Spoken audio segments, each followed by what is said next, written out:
Naravno da je on igrač velikih sila, ja sad ne mogu, nemam te obavještajne podatke da bi mogao znati da li djeluje u interesu ili sprovodi politiku, recimo, Savezne Republike Njemačke, obzirom da ga je imenovala bivša kancelarka Angela Merkel, koja više nije na toj poziciji. Neke najnovije informacije pa govore da on djeluje pod dominantnim utjecajem i politikom Sjedinjenih Američkih Država. Sve to su moguće opcije o kojima možemo pričati, možemo razgovarati. Ono što na neki način meni smeta, zapravo ove izmjene izbornog zakona koje su donesene u izbornoj noći, će definitivno, ako ne poduzme neke daljnje korake o kojima smo malo prije govorili, definitivno dodatno etnički antagonizirati biračko tijelo u Bosni i Hercegovini.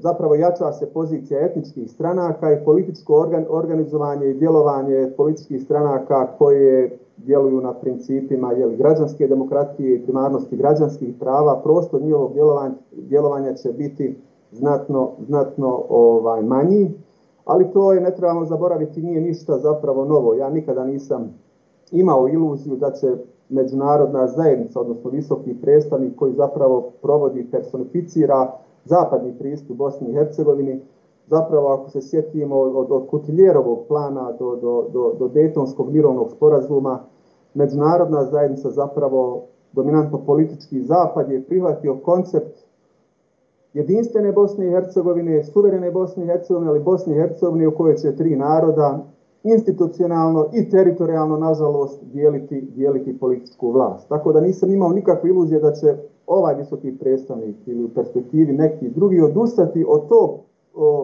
ideološkog ili političkog koncepta shvatanja uređenja Bosne i Hercegovine. Neke njegove odluke su bile dobre i pozitivne, ne treba zaboraviti, kao što je pitanje finansiranja izbora i tako dalje. Ove su definitivno išle na ruku etničkim strankama. HDZ zapravo, ako uzmemo i pretpostavimo da nije bilo intervencije visokog predstavnika u smislu izbornog zakona, HDZ bi opet bio u istoj poziciji. De facto, zapravo ovim izmjenama je isključuju teorijsku mogućnost da se u perspektivi vlast može formirati bez HDZ-a.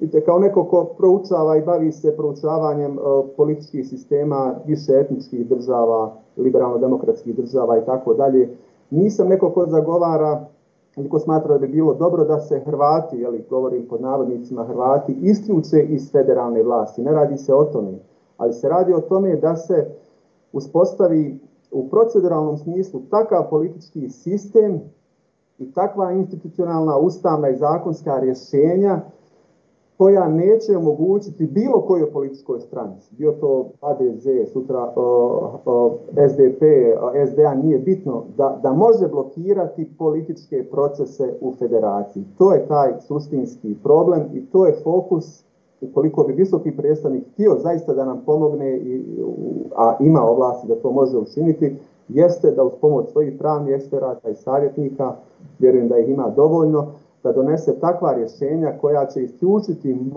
samu mogućnost blokada formiranja izvršne vlasti i da ne dođemo jednostavno u poziciju u kojoj smo bili zadnjih 8 godina.